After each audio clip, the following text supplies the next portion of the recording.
you want to show that you want to work on a bipartisan basis, then you don't go out right away and sign all the executive orders on immigration and bypass. You know, I remember when Mitch McConnell said that his principal goal, this was in the first term of Obama, was to defeat President Obama. And if you come to the table with that attitude, if you come to the table with the attitude that I'm going to try and weaponize these issues in a way that will disadvantage the president to defeat him, if you do that in the middle of a crisis, and that's what we faced in 2009, you know, you may get rewarded by it politically, but it really is a derelict. Well, and so that brings up another issue. It brings up another issue that's really important, because obviously the Democrats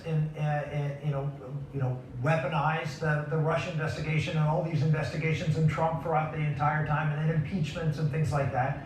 And we know there's this issue out there, hanging out there, with respect to the Biden family and what the Republicans may do in the Senate. Look, I'm just saying this is an issue, and I'm suggesting Republicans should pause here a little bit before they go hog wild into doing what the Democrats did 4 years ago. I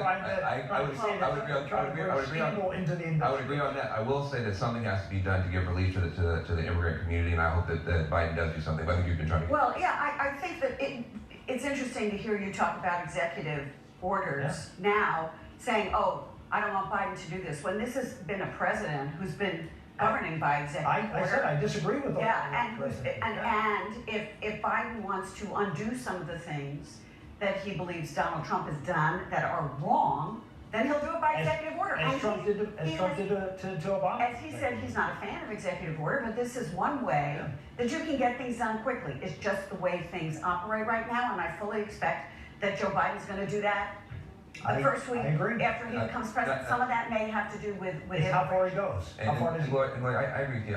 Look, there's going to be some culture war stuff that the right is not going to like. We're going to have to do something on it. We can't keep mistreating folks at the border. We can't keep mistreating dreamers. That's going to have to stop. That might make people on the right mad.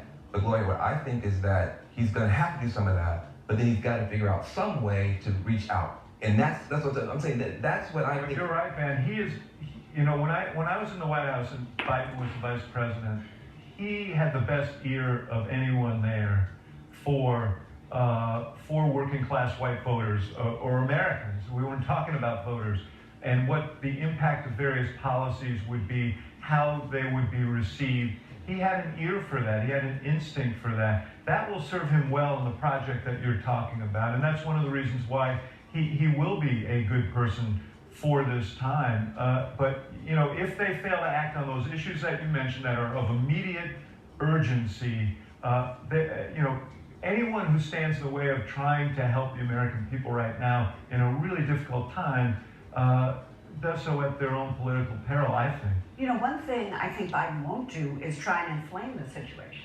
And what we are used to is a president who stirs the pot any chance he can get. And what we've heard from Joe Biden in his speeches so far is, I want to unite the country. Even if you didn't vote for me, I want to be your president too. I'm going to listen to you. So it's a totally different tone. And the question is whether the people in the Senate, in particular, who are on the losing side of this, are so stuck that that they can't move a little because the country is so polarized. And we know we've got gerrymandering in the House, and there's very little advantage to conservatives for moving to the center because they're going to be primaried on the right, and we understand that that's the process. We have to find out if Joe Biden is living in an outmoded world, whether this is the art of the possible. Just on a kind of logistical, for the next several weeks, obviously, look, President Trump is still president of the United States and will be up until the time he's not. How much you talked about the cooperation that usually takes place, given what is still going on the Trump side of this equation? What do the next months look like in terms? If Vice President Biden announces this coronavirus task force on Monday, does the sitting president start to traditionally kind of take into account what the incoming president wants? Traditionally, I'll give you an example. Barack Obama asked George W. Bush to extend some aid to the auto industry till March of 2009 because GM and Chrysler were in distress, and he wanted some time in office just to consider what the steps were, the long-term steps that should be taken to deal with that situation, and President Bush embraced the short-term relief at the request of President Obama. There are a lot of issues that are transitional from one administration to another right now, particularly in the middle of a crisis, where coordination and conversation would be and normally your chief of staff would be speaking, the incoming chief of staff would be talking to the team that's coming in, and there would be a high level of coordination. I have great fears that that's not going to happen Yeah, here. let's go back to Will. All right, take a look at this. CNN now projects also another win for the President-elect of the United States, Joe Biden. CNN projects that Nevada and its 6 electoral votes will go for President-elect Biden. That will bring his total right now up to 279 electoral votes. He'd be 270. He's got 279 right now.